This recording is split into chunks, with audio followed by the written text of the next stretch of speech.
an Israeli school field trip showed up. And these children, they're teenagers, they came from 2 hours away to come and watch the genocide.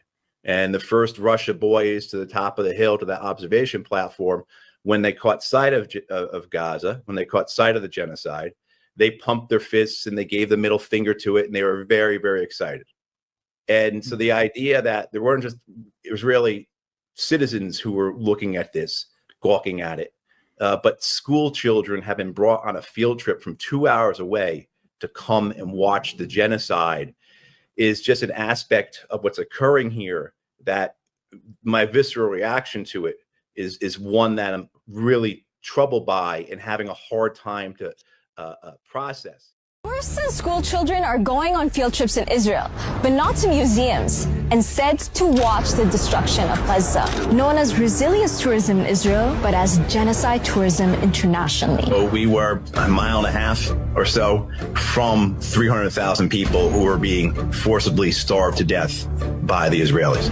That was Matthew Ho, a former U.S. State Department official and U.S. Marine veteran, who recently took this tour in Sderot, where visitors use coin-operated binoculars to peek into Gaza. An Israeli school field trip showed up, and these children, they're teenagers, they came from 2 hours away to come and watch the genocide.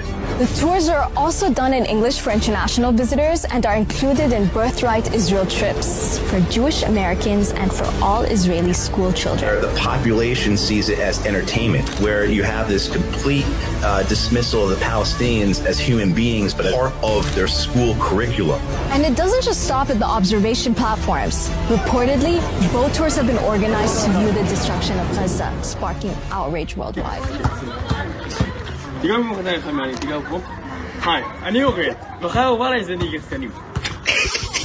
Three times, my classmates tried to stone me at recess for being a Jew. I'm Jared Jackson. I'm the founder and executive director of Jews in All Hues. As far as history is concerned, I am definitely an Ashkenazi Jew. I can trace my family back to the Belz shtetl. My father's side of the family are African American. They didn't accept us for who we are, my sisters and I. They called us the tainted babies, and they really wanted to convert us to Christianity. My father and my mother were totally against that. My father, he really loved Judaism, actually. He was on his way to conversion when he died. Growing up in South Jersey as a Jewish person of color was intense. But I can remember my sister being upset after the rabbi's son told her, "My dad doesn't want you niggers here." My mom went to the rabbi and said, "Did you really say this in front of your son and tell him it was okay to come over here and tell this to my child?" And he just said, "Yeah." When I was in 3rd grade, my first year in public school, my classmates decided to try to stone me. Now, they went to these churches that demanded that Jews be killed or Jews this, that, and the other. So they listened to their preachers, and I was the only Jew around. Blackness meant Christianity, and there was no room in blackness in their minds for Judaism. To a large degree, I'm still caught in the middle, but as an adult, it's more by design. Jews in All Hues is a catalyst for change. We work with Jewish communities all over the country, sometimes internationally, to uproot racism and other biases for the good of the Jewish people. If you want anti-Semitism to go away, you also need to work on anti-racism. Working to liberate the most vulnerable means that we are working to liberate all of us.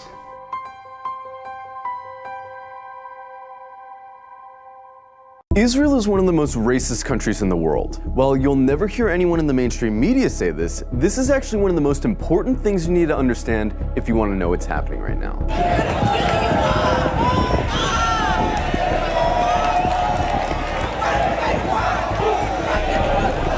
From its inception, the whole idea of Israel as a country was based on racism. Israel was conceived as a Jewish state, and while there's nothing wrong in principle with Jews having a homeland, the problem is that they insisted that that homeland had to be in Palestine, which already belonged to someone, the Palestinians. The slogan of Israel's founders was "a land for a people without a land." But deep down, they all knew that the only way to have a Jewish majority in Palestine, an Arab country, was to expel the Arabs. One of the founders of Israel, Yosef Weitz, wrote, "There's no room in the country for both peoples. There's no way but to transfer the Arabs from here to neighboring countries." Israel was quite literally founded by expelling and massacring hundreds of thousands of Arabs in a years-long process called the Nakba. And when you found a country based on racial exclusion, you're gonna get a culture that fosters and celebrates racial exclusion. Because countries that commit terrible atrocities rarely acknowledge committing those atrocities. And the presence of Palestinians who remained in Palestine became a constant reminder, not only of the violence that founded Israel, but of the constantly looming threat that they might come back and try to reclaim their land. Every day you can find videos coming out of Israel showing Israelis calling for all Arabs to die,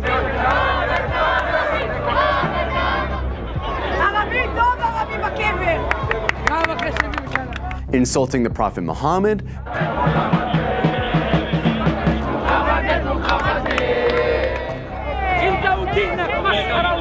desecrating mosques, spitting on Christians, mocking and celebrating the murder of Palestinians, committing violent hate crimes against Palestinians, watching Gaza get carpet bombed from a cliffside for entertainment. But don't just go off these anecdotes. Let's look at some of the polls. One poll found that 2/3 of Israeli teens believe Arabs to be less intelligent, uncultured, and violent. It also found that 50% of Israelis wouldn't live in the same building as Arabs, wouldn't befriend Arabs, wouldn't let their children befriend Arabs, and wouldn't let Arabs into their homes. Another poll found that 60% of Israeli Jews want segregation from Arabs. Another poll found that half of Israeli Jews agree with the statement, "Most Jews are better than most non-Jews because they were born Jews." The poll also found that 88% of Israeli Jews would be disturbed if their son befriended an Arab girl, and 90% would be disturbed if their daughter befriended an Arab boy. This poll found that about half of Israeli high schoolers don't think Arabs should have the right to vote. Another poll showed that almost half of Israeli Jews don't want Arabs teaching their kids. Not only are these views widely held in Israeli society, they're also represented in government, which codifies these sentiments into law. For example, Israel has a law that says if an Israeli marries a Palestinian, or someone from several other regional Arab states, that person isn't allowed to move in with said Israeli.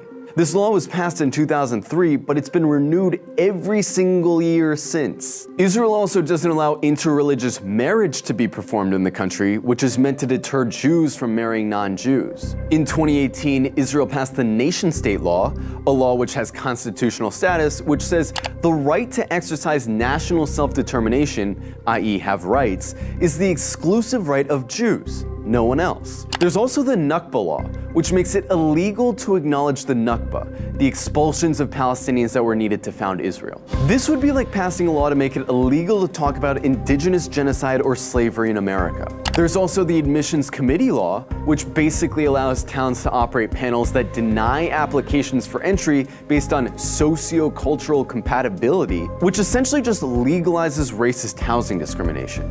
In Israel, advocating genocide of Palestinians doesn't hurt your chances of holding a high position in government. And in fact, in many cases, it helps. In 2014, Israeli lawmaker Ayelet Shaked wrote an unhinged rant on Facebook, calling all Palestinians enemy combatants and saying their mothers should be killed for giving birth to, quote, little snakes. The next year, she was appointed Minister of Justice by Benjamin Netanyahu.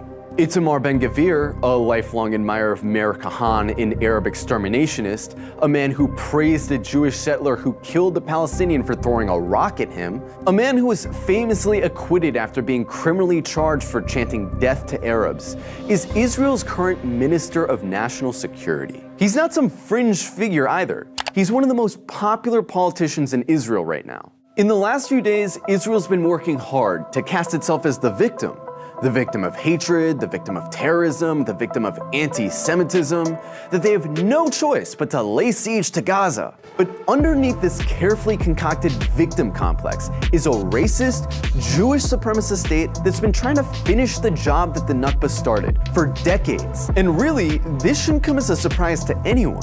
After all, they're literally cutting off water and electricity to a city of 2 million people right now.